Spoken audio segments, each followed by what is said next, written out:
Mtazamaji na mfuatiliaji wa Biomedia Channel, karibu sana. Karibu tena tuangazie yale makubwa kabisa ya habari ambayo yameweza kujiri katika taifa letu la Tanzania. Katika habari za udaku, michezo, burudani, habari za kijamii, siasa, yote hayo unajipatia kupitia Biomedia na mhabarishaji official Rose D. Leo tunaangazia taarifa ambako Mange amemvaa Wema Sepetu, amemshushia kichambo unaambiwa mara tu baada ya kuwajibu Generation Z kushindwa maandamano Disemba 9. Huyu ni mwigizaji, nyota na mwanamitindo maarufu kutoka nchini Tanzania, mwanadada Wema Sepetu ambaye amebua gumzo kubwa sana katika mitandao ya kijamii mara tu baada ya kuposti mfululizo wa Insta stories siku ya jana ambazo ziliwafanya mashabiki zake kumiminika kwa maoni mengi, mengine makali, mengine ya utani na mengine ya kumkosoa. Awali mwanadada huyo alichapisha ujumbe uliosomeka, "Nasikia mji uko kimya."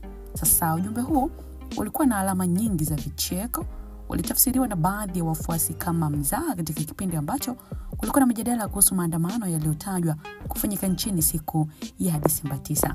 Posti hiyo ilisambaa kwa kasi sana na watu wengi walianza kujadili, huku wengine wakisema haikupaswa kuchukuliwa kwa uzito mkubwa kwa kuwa ilikuwa ni mtindo wa kawaida wa kujibizana na mashabiki. Lakini mara tu baada ya posti hiyo, baadhi ya mashabiki walimiminika kwenye kurasa zake wakitoa maoni mazito, jambo ambalo lilimfanya Wema kurejea tena kwenye Insta story na kuandika ujumbe mwingine akiwataka wafuasi wake kuheshimu ukurasa wake. Alieleza kuwa amekuwa akipokea maneno yasiyokuwa yanafaa kutoka kwa baadhi ya watu na akasitiza kuwa tofauti ya mitazamo haipaswi kuwa sababu ya kutoleana maneno makali au kutokuelewana na kutukanana. Na katika ujumbe huo wa pili, Wema alionyesha kushangazwa na maoni ya watu mitandaoni, lakini pia alikumbusha kuwa kila mtu ana haki ya kutoa maoni yake bila kujeruhi au kuvunja heshima ya mwingine. Wafuasi wake wametoa maoni tofauti, wako ambao walimuunga mkono wakisema kwamba amekuwa akivumilia maneno mengi kwa muda mrefu, na wapo ambao walimkosoa wakiamini kuwa baadhi ya kauli zake zinawachokoza mashabiki. Kiukweli, hadi sasa katika mtandao wa kijamii, mjadala kuhusu kauli za Wema unaendelea kuchukua nafasi kubwa kwenye mitandao ya kijamii, Instagram, Facebook, TikTok, na imeonyesha wazi kuwa Wema Sepetu bado ana ushawishi mkubwa kwenye burudani na bado anabaki kuwa mmoja wa mastaa wanaoweza kugeuza mazungumzo ya mtandaoni ndani ya muda mfupi. Sasa mara tu baada ya Wema kutoa ujumbe Instagram yake siku ya jana na wengi kumshambulia, leo hii mwanadada Mange Kimambi katika mitandao ya kijamii, hasa katika kurasa zake za X, zamani kama Twitter, amemvaa mwanadada Wema na kumuita mgumba wa taifa kutokana na kufurahia yasiyofurahisha.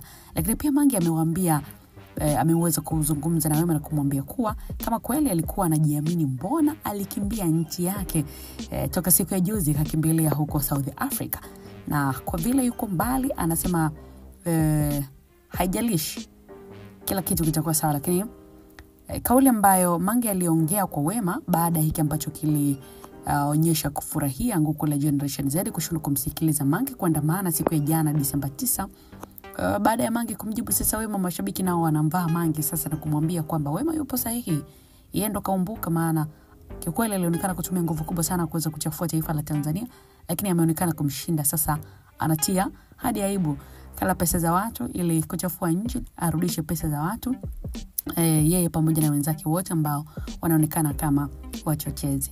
Katika mitandao ya kijamii mambo ni mazito kweli kweli. Mtazamaji wetu, maoni yako pengine katika hili moja kwa moja, wewe ambaye unaendelea kufuatilia Biomedia, unadhani nini pengine ambacho kiliwafanya Generation Z washtuke siku ya jana na kutokuandamana? Endelea kuandika maoni yako moja kwa moja, tutaweza kuyaangazia next video kwa uzuri kabisa. Hope umeenjoy.